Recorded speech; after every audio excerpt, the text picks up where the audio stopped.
You're listening to the Utah Checkdown Podcast. And now your host, Josh Furlong.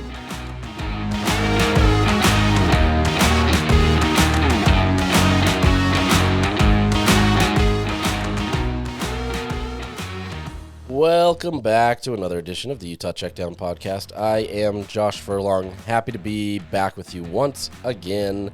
It's another week. It's a Tuesday. If you can't tell on my voice, I'm still trying to get over that cold from last week. So it's not been fun, but worse things could happen. That's for sure. So busy episode today. Let's jump into it. So first, let me tell you about our partners, UFirst Credit Union. With your UFirst Rewards checking account, you can earn monthly reward points for buying something special for your best friend. Then you can redeem your reward points for something special for yourself. And with no monthly maintenance fees plus free ID theft protection, you can love that UFirst Rewards checking is big on perks and peace of mind. Put your checking account to work for you so you can spend more time doing more rewarding things. It's easy rewards checking with UFirst Credit Union. Check out the full details at uFirstCU.com. All right. Let's just jump into this. It's been another busy week of Utah athletics, and the one thing that everybody wants to know is, when is Utah going to hire a head coach for the men's team? And it's been funny because it's been kind of quiet, right? Like, there hasn't been a lot happening, and that's solely because Utah has one person in mind. And I mentioned this last time. This one person is Alex Jensen. He is the guy that is their leading candidate and is the one that everybody is in favor for. There were some interviews over the weekend to kind of round out some of the coaching search. But the where it lies now is that it's honestly now to a point where Utah is going to put forth their offer to Alex Jensen. Whether that's actually been delivered yet or not, I'm not entirely sure. However, it's expected that if he, gets the offer, that he's going to sign on with Utah. So, this is the era where we're now waiting for it to become official. Obviously, anything could happen, but everything that I've heard from the people that I've talked to is this has kind of been a done deal for a while. There's been a lot of excitement from the boosters. There's been a lot of excitement from his side in terms of wanting to be able to come to Utah.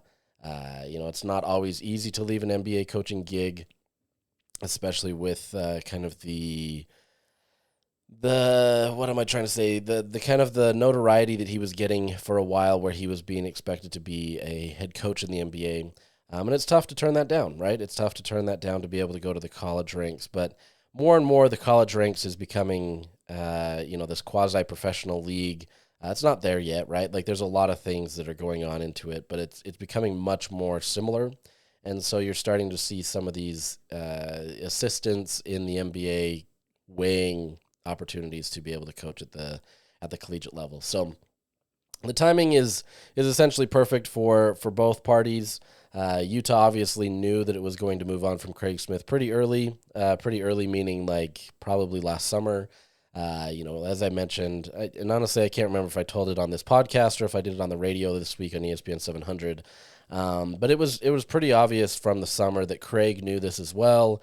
He was fighting for his life, and he put together a roster where he could essentially, show that he can do what he needed to. And I'm going to get into kind of what he built this year in a minute, but just sticking with this Alex Jensen stuff.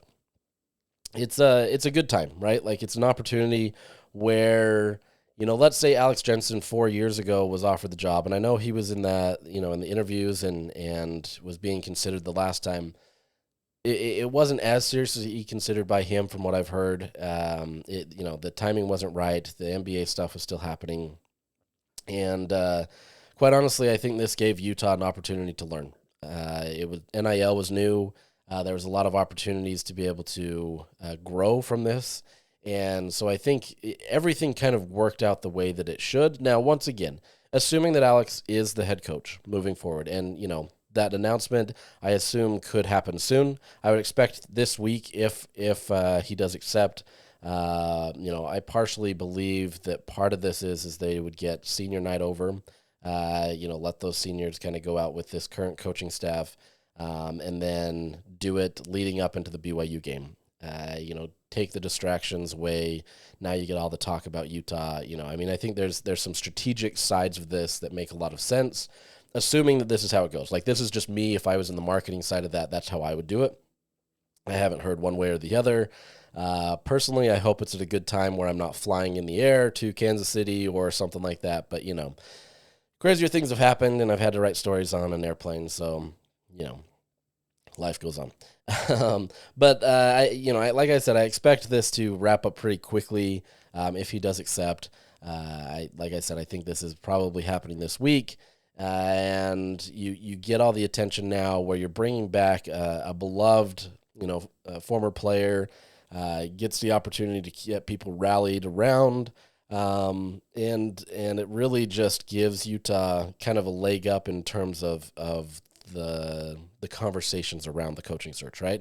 Obviously, there's a lot of guys that you could have gone out and talked to.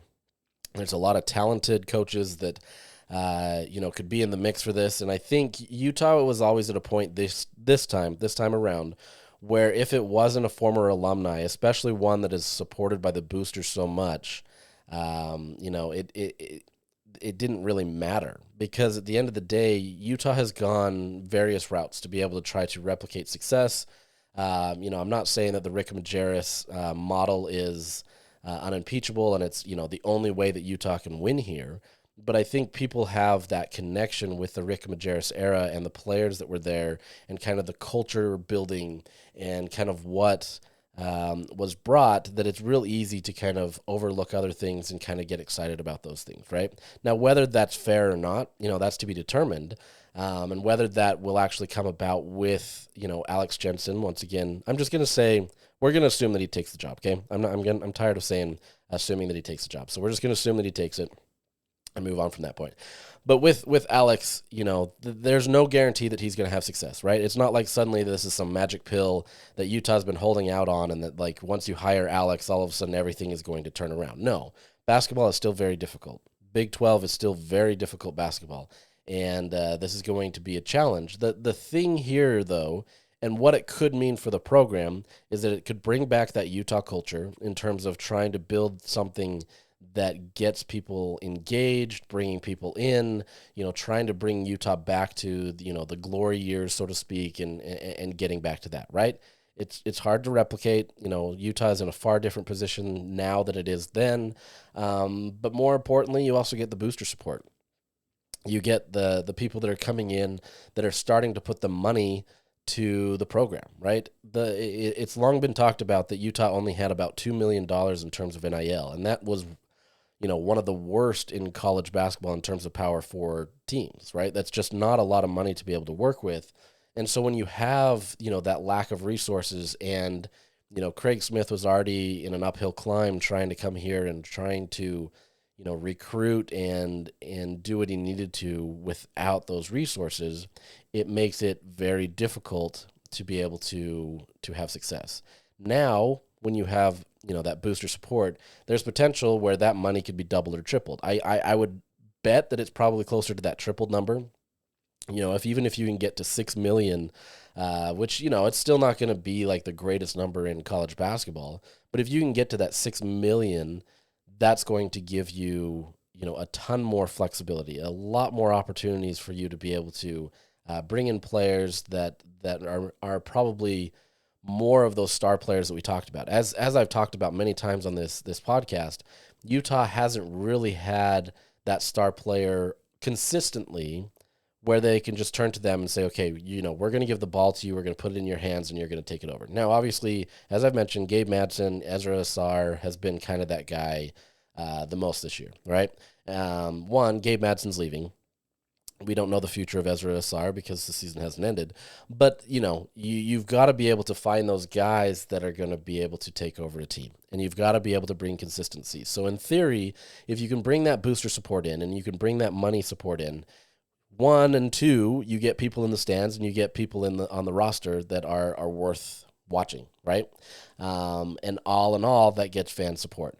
Now, once again, I don't suddenly believe that because Alex Jensen is hired that the fans are just going to suddenly rally around him. Now, I'd be dumb to think that they're not, but at the same time, this has been a problem for a while where, maybe a few big games, the fans come out. And even then, I'm talking students. Students have been really lackluster in the last few years of turning out for games. There's a decent amount of people at these men's basketball games, and it's been pretty solid, especially the last little bit. Even after Craig got fired, that lower bowl especially is mostly full. The problem there is you're not getting the chaotic fans that are the students. They're not the ones. They're the ones that are leading the charge, and unfortunately, they just haven't been there. So regardless of whoever the coach is, you've got to be able to appeal to those students. You've got to be able to, bring a product that's good, but at the same time, you've got to make coming to the Huntsman Center an event, right? You've got to make it worth their time. And obviously, Utah's done a really good job of trying to put more dorms on there so there's more people on campus. But you've got to be able to make it an inviting thing where people want to come back. I graduated from Weber State, and Weber State is the ultimate commuter school. There were sometimes, I would live up there at times when I had to do different things. But for the most part, if there's an event that I wanted to go to, very few people attended it because they could just go do other things, right? They didn't have to stay up at school. They would just go do whatever they wanted to do. And unless it's some major event, it's hard to pull people there. Utah is a little bit different that way. Yes, it's still a commuter school, and you've still got that aspect to it. But you have opportunities available where you've got a larger dorm system. You've got a thriving product in the Power 4 as a Power 4 program. You've got all of the resources available to it, but you've got to be able to market to that. So that's not necessarily just an Alex Jensen thing. That has to be a university thing, right? You've got to give these students a reason to come. It's the same thing that you saw in football for some time. Yes, Rice Eccles is sold out every single year. We hear that all the time. There's a lot of support.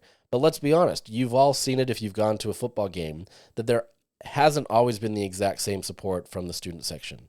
And surprisingly, this year was actually one of the better years where I've seen that student section show up.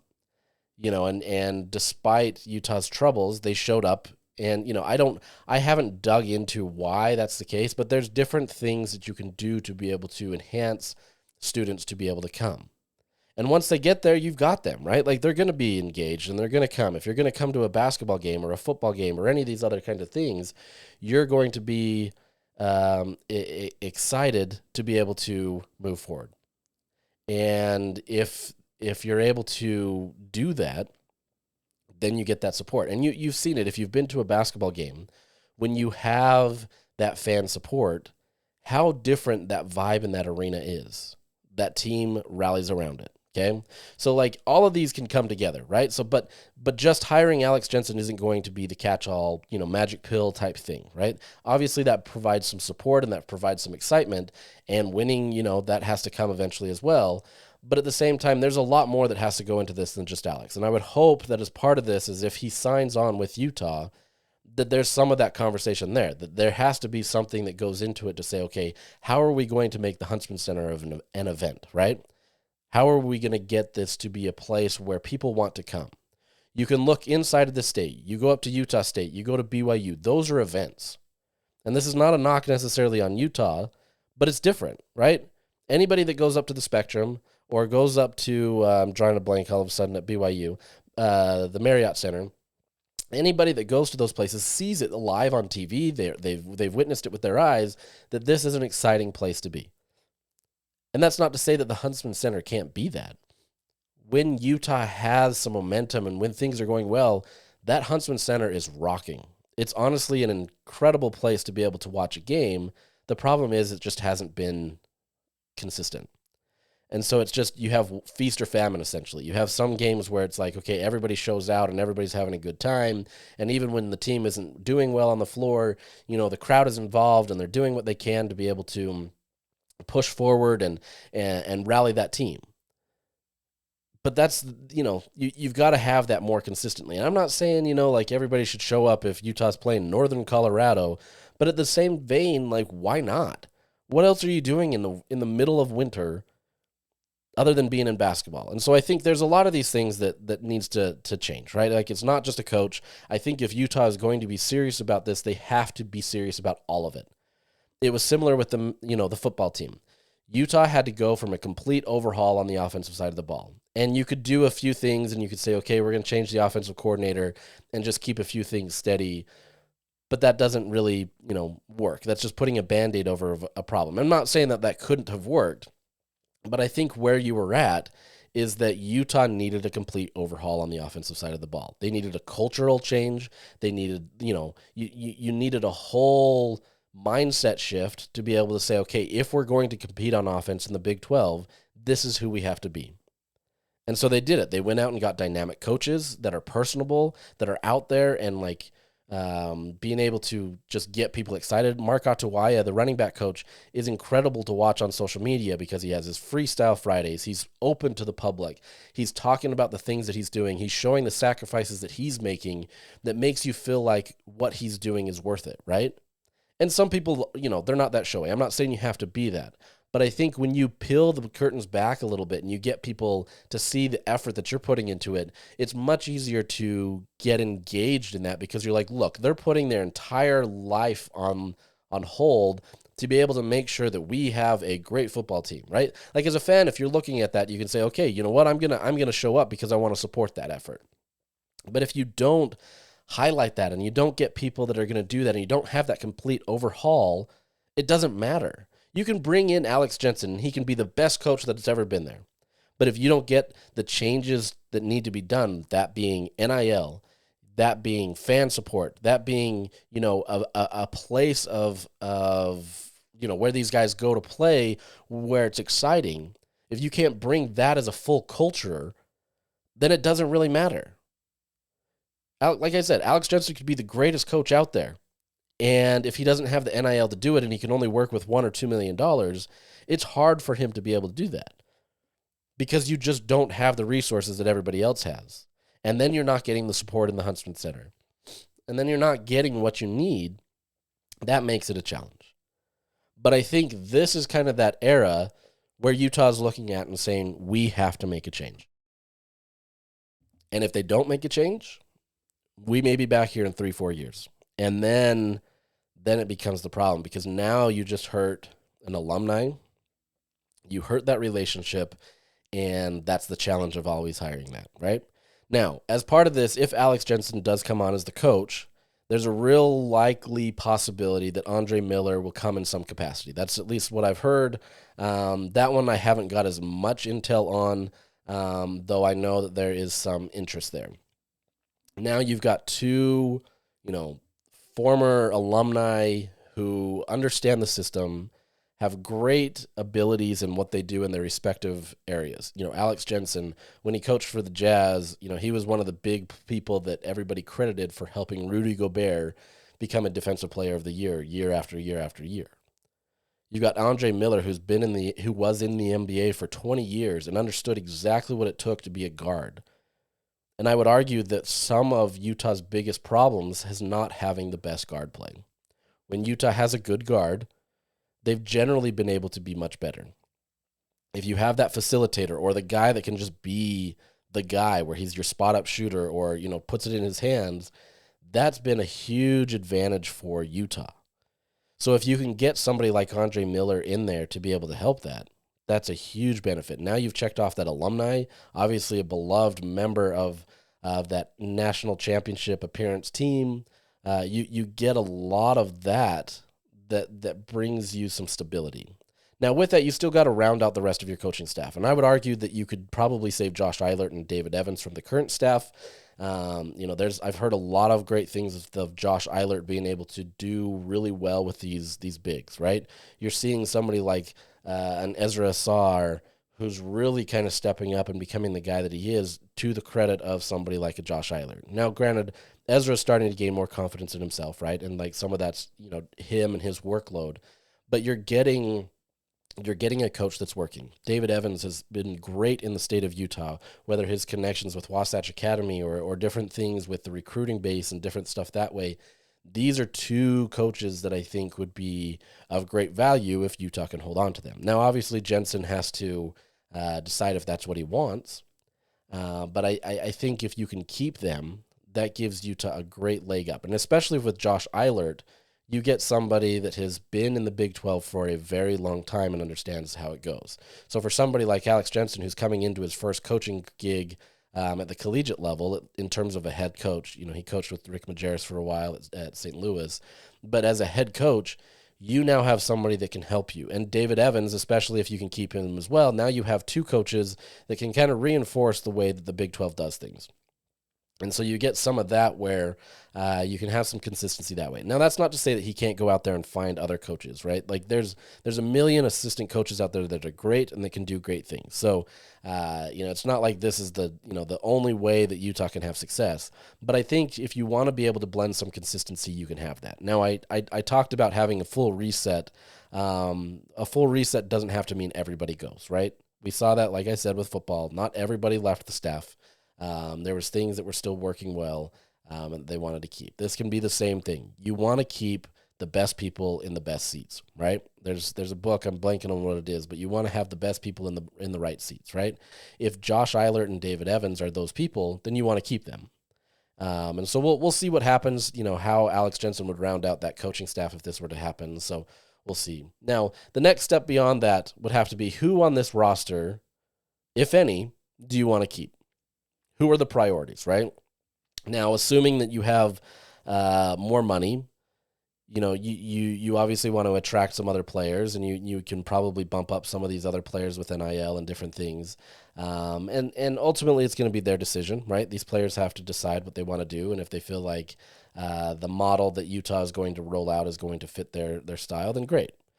All of these players had a great connection with Craig Smith. They were personally recruited by Craig to be able to come to the system. So it's real easy to, have that loyalty and not necessarily to Utah. Now, I think all of these guys have bonded and done well at Utah, and they like the university.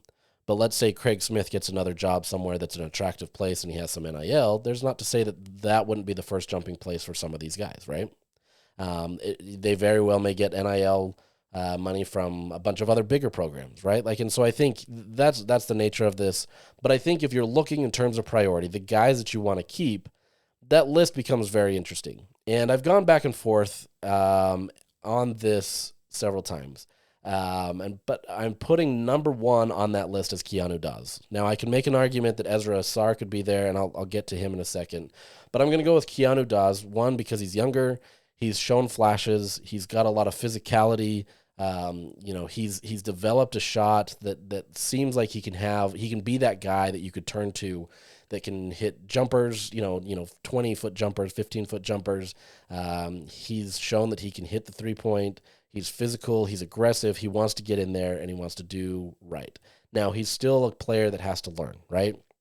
He's still not a finished product, but I think he's one of the upside for him, the ceiling for him is pretty high. And if you can, get that unlocked, I think that becomes a great asset for Utah, and a great opportunity for them to be able to have a guy that has been in the system that can be aggressive and that can do well in Utah. So for me, he's kind of your number one guy. After that, you get Jake Walling. The fact that of the jump that he made from last year to this year shows a ton, right? Coming off of a mission is not always easy. And last year, I saw the tweets and people were frustrated by Jake, and they didn't really like his game, and they kind of wondered why he was out there.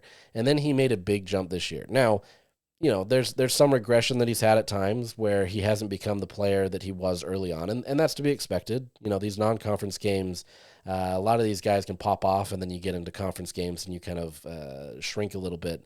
But I think, once again, he's another guy with a tremendous ceiling that can work for Utah. He can play multiple positions. He's got that length where, you can mix him up and put him with guards. You can mix him up and put him in with forwards. If you really needed to, you could put him up with some centers. He's going to go in there and he's going to fight for the ball. He gets a lot of rebounds. He can be a spot-up shooter.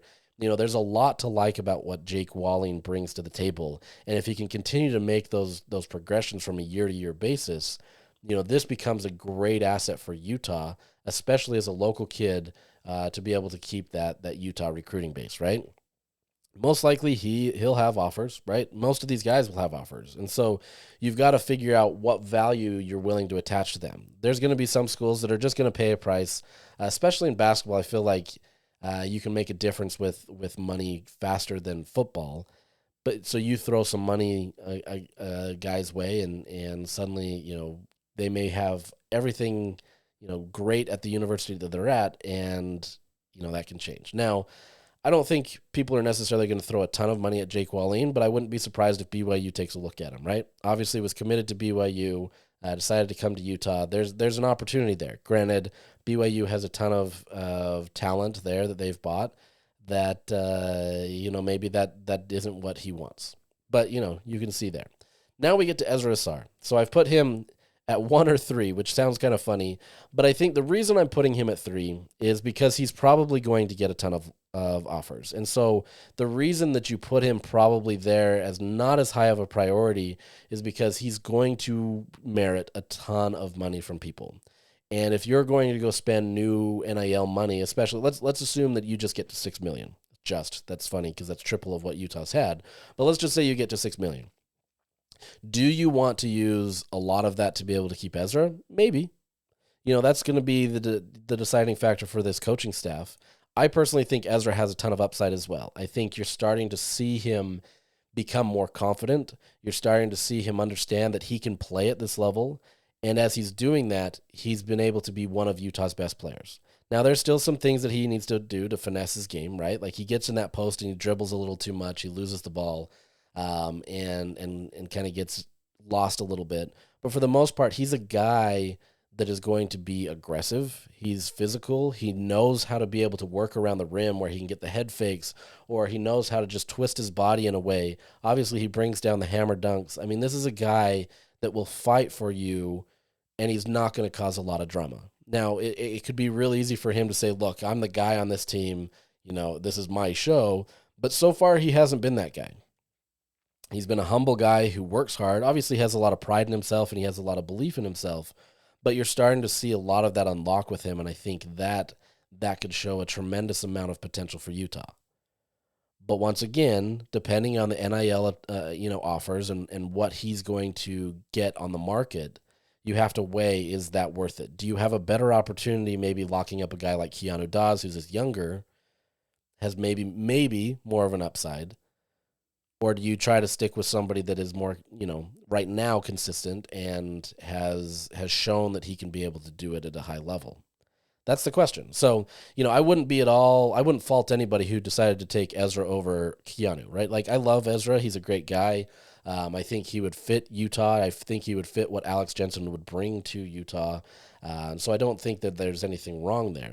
I think it's just a matter of priorities and how you want to weigh that out. And so I think, that'll be an interesting situation moving forward. And maybe Ezra doesn't even want any attention on Utah, right? Maybe that's not even a situation. We'll see. I mean, it's hard to say, okay, these guys are a priority, and then they just don't have any willingness to want to stay at Utah. And especially with the new coaching staff, it's hard to know. So there's that. My last one in this current roster would be Mike Sharvjumps. And the reason for my putting him on there is because of his length. And if you can get him to be able to be a more consistent guard in terms of not turning the ball over and being able to make the right reads, he becomes an asset that you just don't get very often, right? You don't get a guy of his size and his ability. His passing can be elite, and it can also be a situation that gets Utah in trouble when he turns the ball over. But if you can get him more consistent, he becomes a valuable asset for you. If you can get his three-point shooting at a more consistent rate, now he's a three-level scorer where he can do anything, right? He can go in there into the post. He's got the hops where he's always looking down when he jumps up. That's how high he jumps. He's looking down at the rim where he can just lay it in, right? He's got the aggressiveness. He can do it. The problem is he just hasn't been as consistent. But I think he's still a guy that you want to be able to bring that brings value to this team, especially if you can bring in somebody that's going to help him with that guard play. If you can get him to turn over that ball less, I think this becomes an incredibly valuable asset. Now, Sharvjumps has transferred a couple times already, right? Like it's not like he's afraid of doing that, but has he found a place where he feels comfortable And if he likes the new coaching staff, does that give him an opportunity to be able to thrive?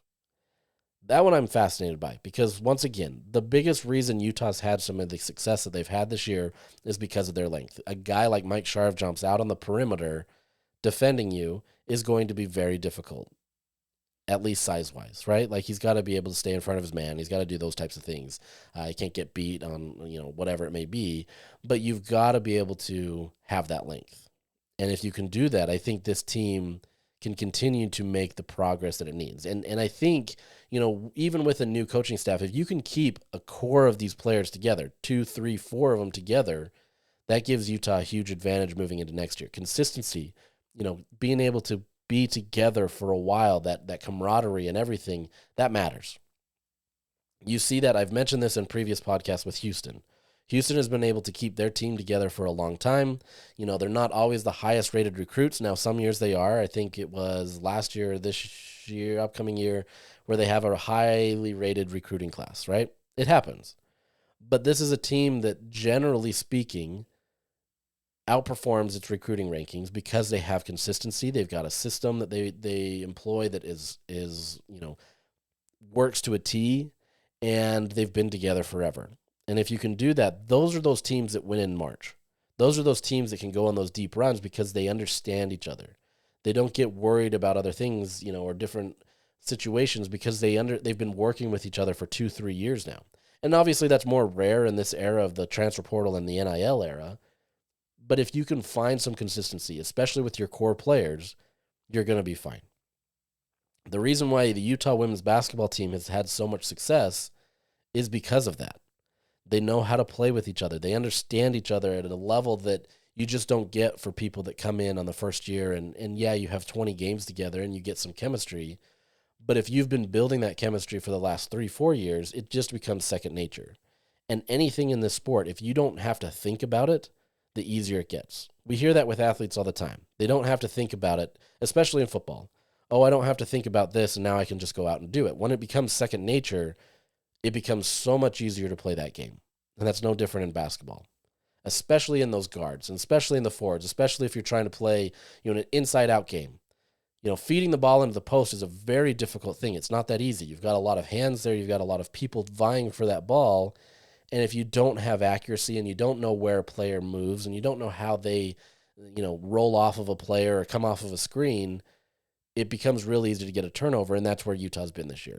Granted, some of those have just been terrible throws anyway into the post, and it hasn't been great. But the point that I'm making is if Utah can find a way to be able to have consistency there and have guys that have worked together for a while, that gives them an advantage, and that would be a huge boon to what Alex Jensen could do. Yeah, he could be a great coach, and he could do some great things and maybe bring in some more talent with some more money.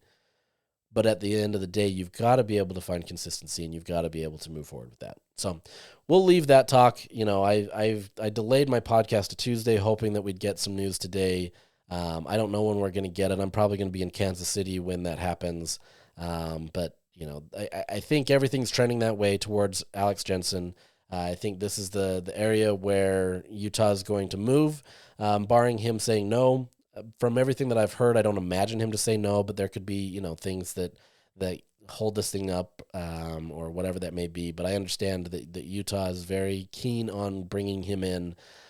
Outside of that, if Utah doesn't land Alex Jensen, I think this goes into another full reset. They've interviewed guys, and I think they have some candidates that would be great. But at the same time, I think this would be a full reset of kind of their mindset of where they want it to be. So we'll see what happens with that. Tonight, this is Tuesday, is senior night for the Runnin Utes. They will play West Virginia. This is Josh Eilert's former team.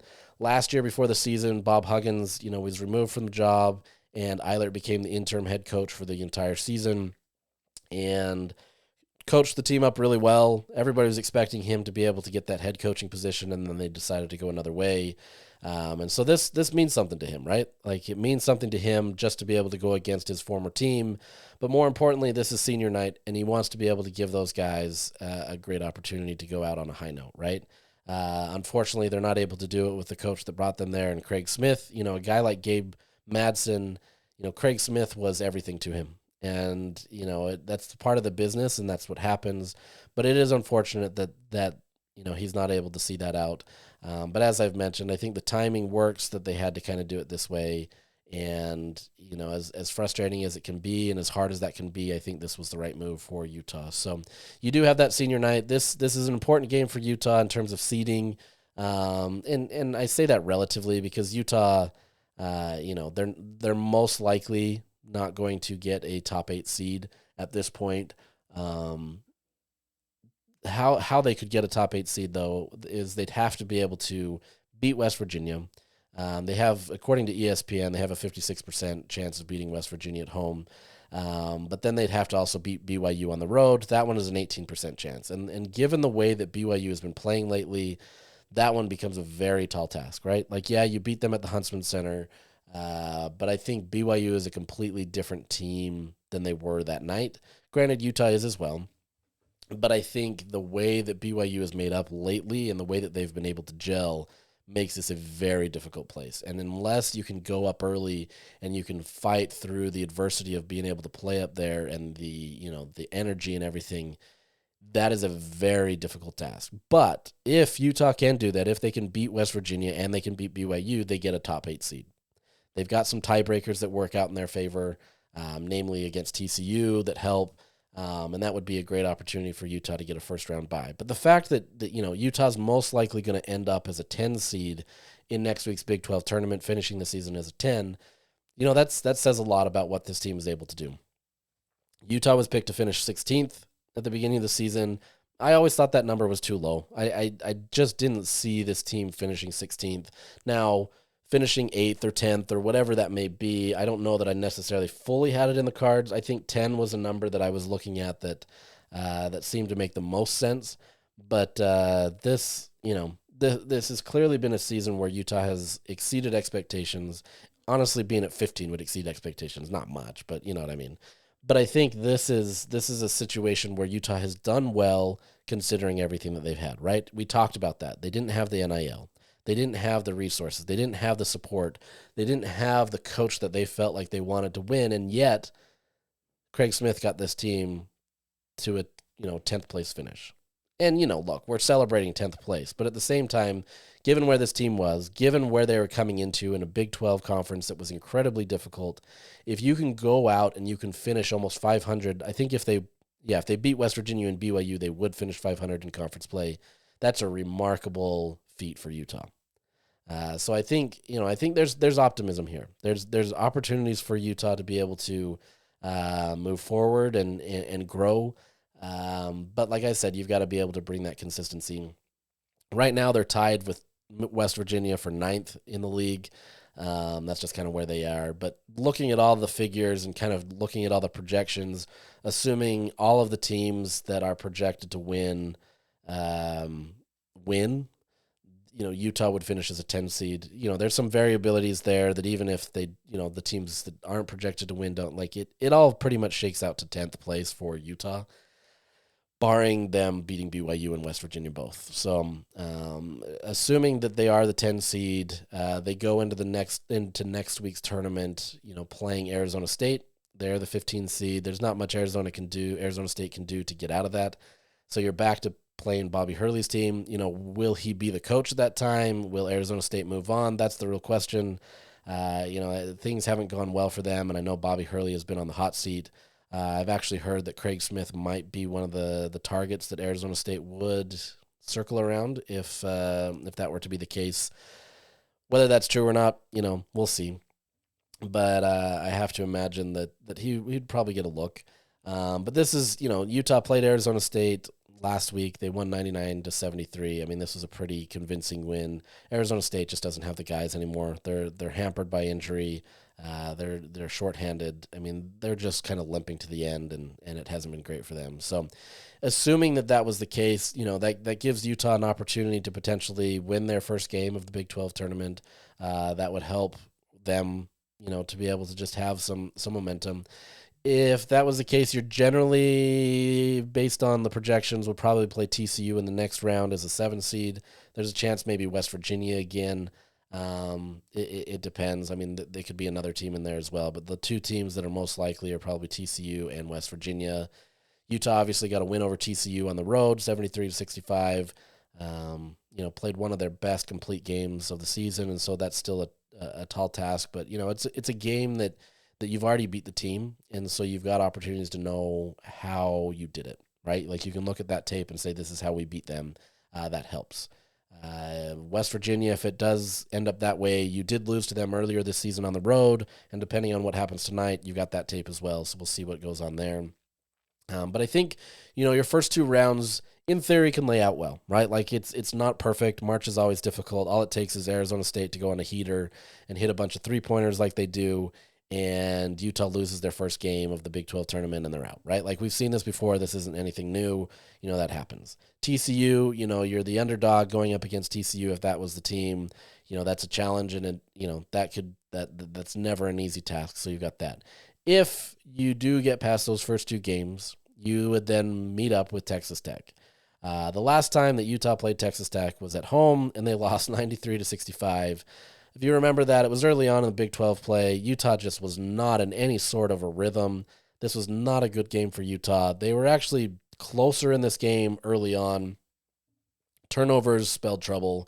It just didn't work, and it ended up being a blowout. So I don't know that game is really indicative of what this game could be, but obviously Texas Tech has been playing really good ball lately. They're the number 2 seed in the Big 12, so it's not like this is just going to be a game that's going to be easy. But I think looking at this schedule and looking at what the Big 12 tournament could look like for Utah, it goes about as good as it can, right? Like nothing's going to be great, nothing's going to be easy, but I think this is a path where Utah could do some damage and have some fun. Now, once again, I don't know that it means anything in the end.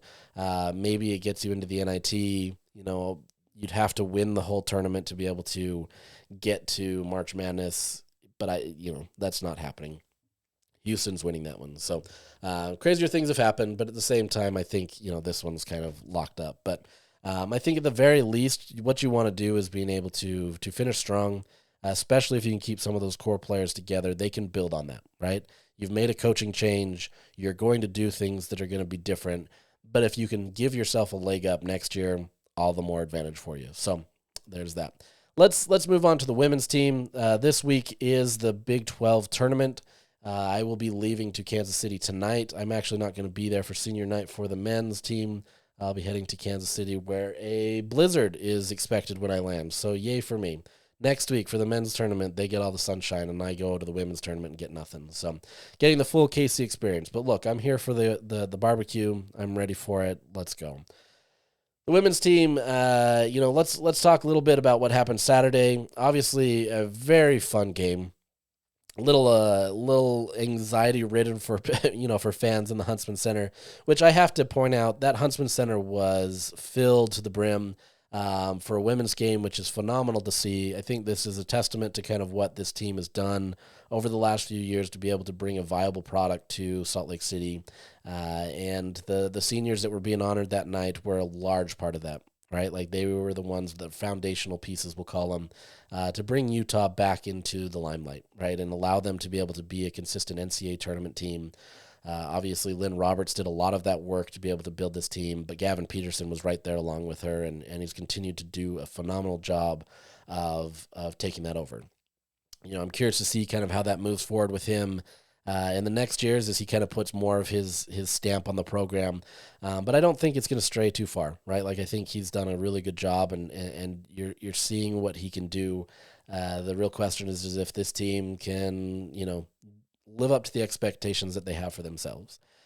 Regardless, that game was an entertaining game. Rivalry games are always going to be entertaining. They're always going to be emotional.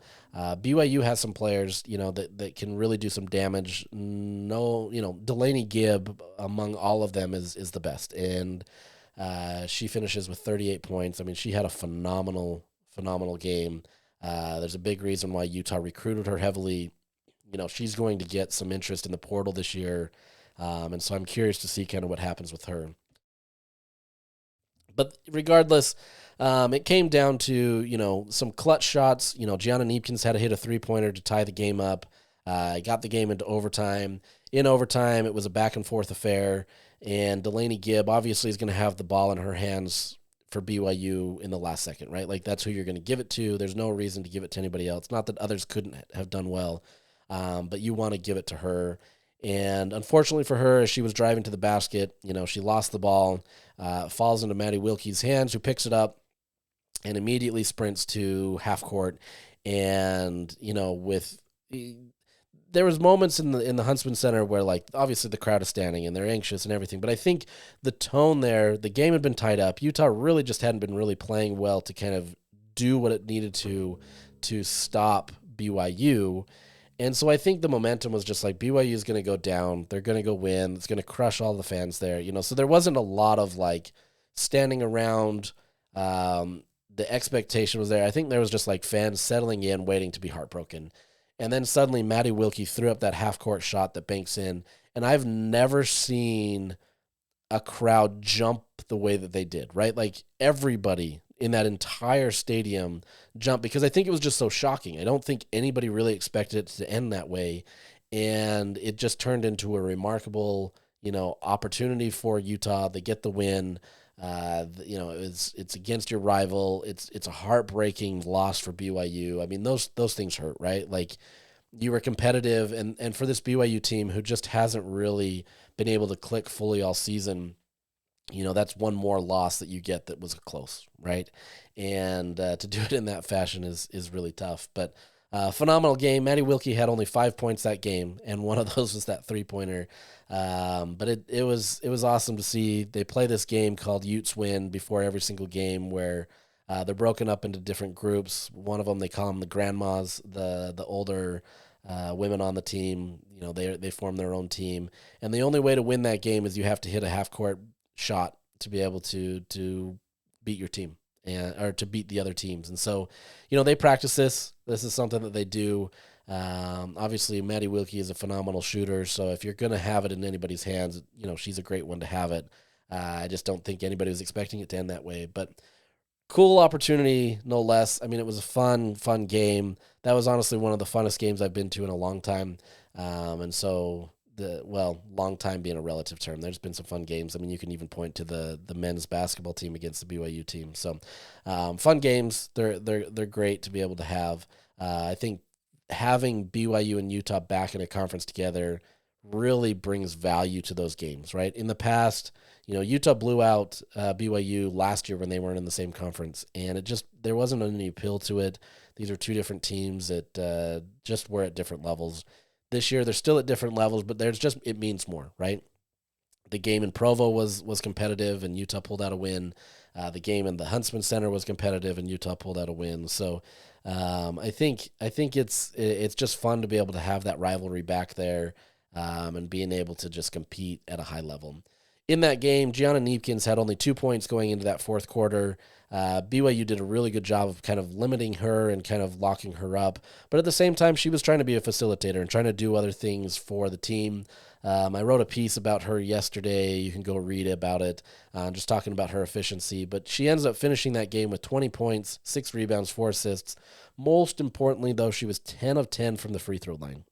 Those free throws especially were, the biggest clutch moments for Utah. And I'm saying that ignoring the 3-pointer that sent Utah even into overtime. So she had some phenomenal moments down the stretch that really helped Utah, that allowed them to get that win, because otherwise Utah loses that game after leading by, double digits, and they're left going into the Big 12 tournament on a down note instead of where they ended off. So she's become a phenomenal player. She finishes the regular season in that 50-40-90 club that I've talked a ton about. You've probably getting tired of me talking about Gianna Neepkins in the 50-40-90. But the reality is only 5 Power 4 players have finished inside that club all time. There's been 17 all time in all of Division I, but some of those, are at different levels. You've got different things that are harder to quantify. But in the Power 4 level, only 5 players have been able to do it. Now there's 7. Gianna Neepkins and Kennedy McQueen. Both of them have finished inside of that for the regular season. It's a remarkable feat to, 1, get in that club, but 2, to be able to have 2 athletes on your team that can do that. It kind of shows there. Gianna is obviously a much more high volume shooter than Kennedy is, but it's not like Kennedy's not shooting the ball a ton either. So both of them are phenomenal players. Right now, Gianna Neepkins, she's at 51.3% from the field goals. 3-point is at 45.3, and at free throws 90.5. She's kind of hovering on the border there. So that one's tough. But in all of history, Gianna Neepkins has shot more than anybody from 3-point and free throws and still been able to get in that club. From field goals, like the total field goals, only Sue Bird and Susan Robinson shot more, but Sue Bird had 10 more games on the season. And so, you're bound to get more points. So I'm curious, or more shots up. I'm curious to see if Gianna's able to keep this throughout the full season, through the postseason and all that. But just a remarkable feat to be able to have both of these women that have been as efficient as they had. And, talking to people, obviously, efficiency numbers don't mean anything in and of themselves. Obviously, it means that you're efficient with what you do, but it has to go beyond that, right? Like, you have to be able to be a great ball player and be able to do all that. And both of these women have been able to be that, right? They're not just sitting on the sideline, and they're not shooting the ball a ton, and they're not key contributors to the team. Both of these women have been key figures for Utah women's basketball to be able to build Utah up to what they are today. Gianna Neepkins is still undecided about her future. She had the opportunity to go through a senior night on Saturday.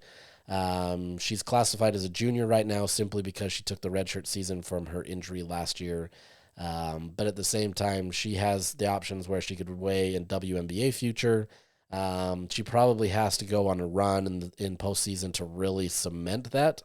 But she's being talked about that being there, and so she's got to weigh, what she wants to do in that regard. So she could come back. If she comes back, that gives Utah a great opportunity to provide some more consistency to what will be a relatively young team now.